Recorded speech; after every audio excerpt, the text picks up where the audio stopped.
है और petrol diesel और अन्य महंगाई को लेकर आज कांग्रेस का जो बंद है वो आप देख सकते हैं। कुछ दुकानें आपको यहाँ पर खुली नजर आएंगी और कुछ दुकानें बंद है। माना जा रहा है कि करीब करीब 50% दुकानें इस समय बंद हैं और 50% बाजार खुला है, यानी कि जनता का मिला जुला समर्थन कांग्रेस को महंगाई के विरोध में मिल रहा है।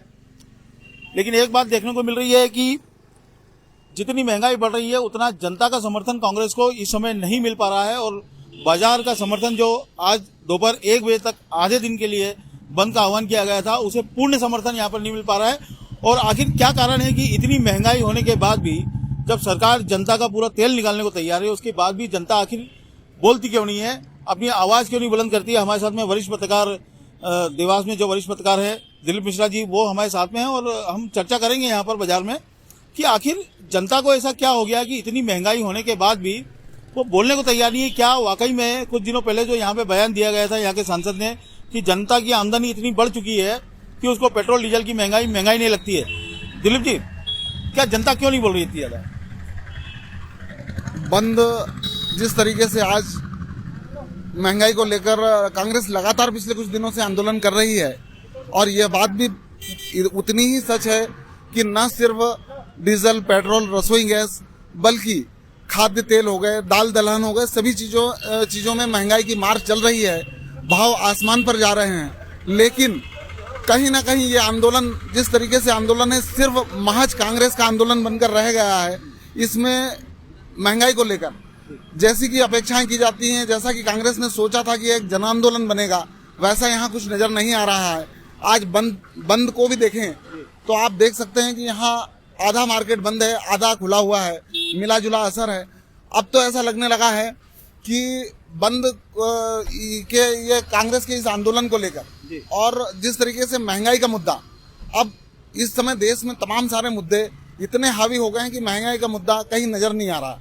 मेरा जहां तक मानना है कि महंगाई के मुद्दे को लेकर जन आंदोलन जैसी कोई बात नहीं है और महंगाई को आम पब्लिक मुद्दा नहीं मान रही है। अच्छा, ये बताइए, पिछले दिनों अपने देवास के सांसद ने बयान दिया था जिसमें बड़ा कांग्रेसियों ने बवाल मचाया था कि जिस हिसाब से महंगाई बढ़ रही है उस हिसाब से लोगों की आमदनी भी बढ़ रही है।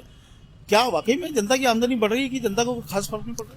नहीं, देखो ये बात सच भी है कि जिस तरीके से महंगाई बढ़ी है, लोगों की आमदनियां भी बढ़ी हैं, लेकिन वर्तमान परिदृश्य की बात करें तो अभी लॉकडाउन से उभर कर आए हैं। लॉकडाउन ने वैसे ही लोगों की कमर तोड़ दी है। ऐसी स्थिति में महंगाई का असर तो कहीं ना कहीं है, महंगाई का असर है, लेकिन कांग्रेस अपनी बात को जनता को समझाने में मैं जहां तक समझता हूं नाकाम रही है और जनता इस मुद्दे को लेकर परेशान तो है लेकिन कांग्रेस के साथ नहीं जाना चाह रही। यही वजह है कि बाजार जो है आधे बंद हैं और आधे खुले हुए हैं। देखा जाए तो एक तरह से जो मुकम्मल विपक्ष होता है उसकी भूमिका कांग्रेस नहीं निभा पा रही है और इसी के कारण भले महंगाई बढ़ रही हो, जनता परेशान हो, लेकिन उसे एक प्लेटफॉर्म ऐसा नहीं मिल रहा है जिसमें वो विरोध दर्ज करा पाए। मैं आपको कुछ आंकड़े बताना चाहता हूं कि भारत में जो पेट्रोल और डीजल बेचा जाता है उसमें टैक्स कितना अमाउंट का होता है और बेस प्राइस क्या होती है। करीब करीब 32 रुपए के आसपास पेट्रोल की बेस प्राइस है और उसमें जो राज्य सरकार और सेंट्रल गवर्नमेंट जो टैक्स लेती है वो करीब 52 रुपए पड़ता है। यानी जब आप 1 लीटर तेल भराने जाते हैं तो आपको 52 रुपए आप सरकार को टैक्स के रूप में देते हैं, जिसमें से कुछ हिस्सा केंद्र सरकार का होता है जो ज्यादा हिस्सा है और कुछ हिस्सा 19 रुपए के समथिंग राज्य सरकार यानी मध्य प्रदेश का होता है। ऐसे में जब कांग्रेस आरोप लगाती है कि टैक्स को कम करके सरकार को राहत देना चाहिए तो राजस्थान का मुद्दा भी सामने आता है कि राजस्थान में जब कांग्रेस की सरकार है और वहां पर भी टैक्स बहुत ज्यादा है और वहां पर 100 रुपए लीटर से ज्यादा पेट्रोल पहुंच चुका है। तो ऐसे में कांग्रेस की कथनी और करनी में अंतर क्यों महसूस हो रहा है? अगर वो चाहे तो राजस्थान में टैक्स कम करके लोगों को राहत दे सकती है और एक नजीर पेश कर सकती है अन्य राज्यों के लिए कि आप भी टैक्स कम कीजिए और जनता को राहत दीजिए। लेकिन कांग्रेस यहाँ फेल होती नजर आ रही है। भले वो आंदोलन महंगाई और इनका कर रही है लेकिन जनता का जो सपोर्ट उस कांग्रेस को मिलना चाहिए वो सपोर्ट नहीं मिल पा रहा है। ऐसे में भाजपा को पूरा मौका मिल रहा है कि देश में महंगाई पर कोई काबू नहीं पा रही है। जो तेल 80-90 रुपए लीटर मिलता था आज 150 के ऊपर जा रहा है।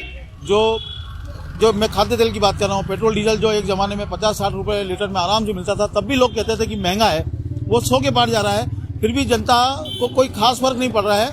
महंगाई का फर्क उस तबके को पड़ रहा है जिसने लॉकडाउन में गरीबी देखी है, जिसने भुखमरी देखी है, जो अनाज के लिए रोड पे भटका है, वो मजदूर को फर्क पड़ रहा है।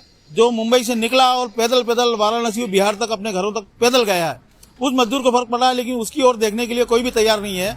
भारत का जो मध्यम वर्ग है इस समय चुप है, लेकिन उस चुप्पी का क्या कारण है ये देखने वाली बात होगी। और कांग्रेस के पास ऐसा कोई नेतृत्व नहीं है जिसको लिए जनता उसके साथ में चली जाए। तो महंगाई के मुद्दे पर सबकी अपनी अपनी राय है। हालांकि ये बहुत बड़ा मुद्दा है, सरकार जनता का पूरा तेल निकालने में तुली हुई है, लेकिन उसके खिलाफ बोलने के लिए विपक्ष मजबूत नहीं है। देवास लाइव के लिए सौरभ सचान।